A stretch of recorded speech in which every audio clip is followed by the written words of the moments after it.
Gadan ang 71 anyos na si Abunjo Manibog kan matrap sa nasulong pagsadiring residensya sa Sitio Pag-asa, Barangay Rawis, Syudad kan Legazpi. Alas 7:53 ninaaga kasudma, Abril 9, kan mangyari ang insidente. Sa impormasyon, dai na nakaluwas pang buhay ang biktima darakan sa iyang edad. Mantang tulo sa mga pag-iriba kaining kapamilya na natrapman, ang nakuapang maisalbar kan miyembros kan BFP Legazpi. Pigkakarkulong abuton sa 135,000 pesos ang naitalang danyos. Sa presente, blanco pa ang otoridad sa kunano ang kausa kan kasulo.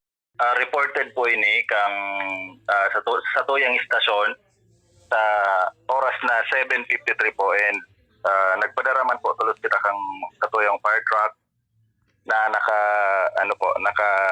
standby rin po.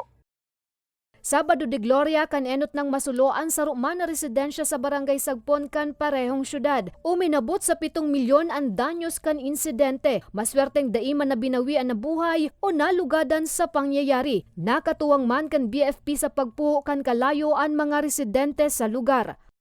Iniman po pagmamayari nila Mrs. Ruth Digata and family. Wala man po digding injured, buda wala man pong biktima. Yun lang po ini si nasulo po si Harong Ninda mismo.